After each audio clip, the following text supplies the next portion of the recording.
In the 12th century, when the church was built, this, from all appearances, was a small rural hamlet. And they weren't in the habit of putting up memorial stones in those days, so it would just be the sacred land around the church. By taking a conservation approach to looking after a churchyard, you are giving the wildlife a place of sanctuary, particularly if there are a lot of houses about where there are people looking after their gardens in a very manicured way. And quite often there are rare things found in churchyards because they've never been used for agriculture if they're old. So they've not had fertilizers, they've not had pesticides, and they've not had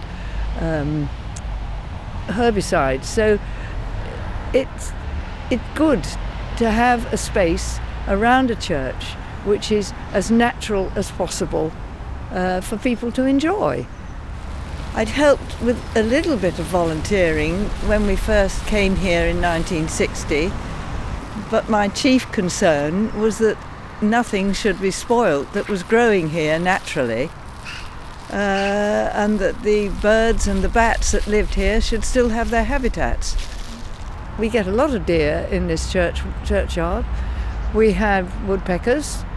The only trouble is that the green woodpeckers cost us a whole new spire when we not very long had it all reshingled, and we had to have it reshingled with a much more expensive type of shingle because they look for the insects. But you get insects here.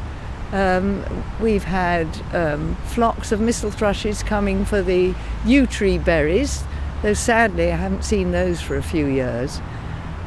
So there are quite a lot of creatures which frequent the churchyards.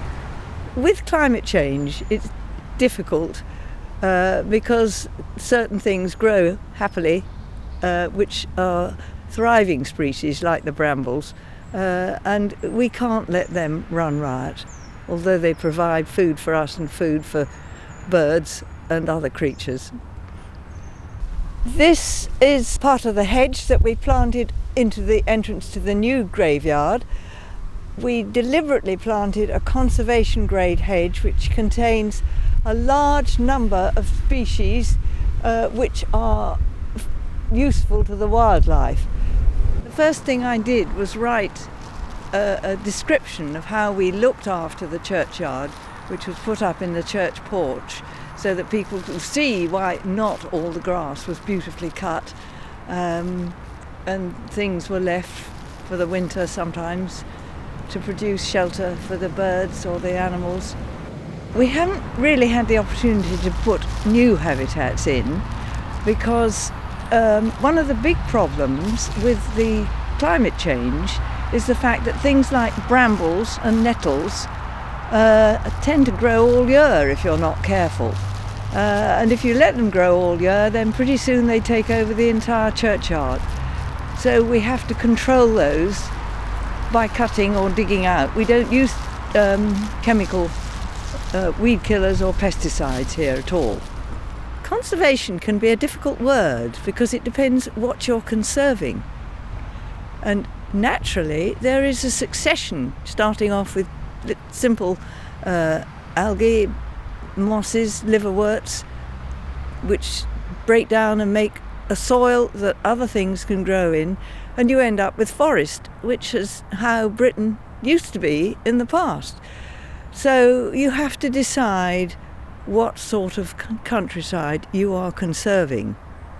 Otherwise, this would be buried in a forest, like the old temples in Southeast Asia and things like that.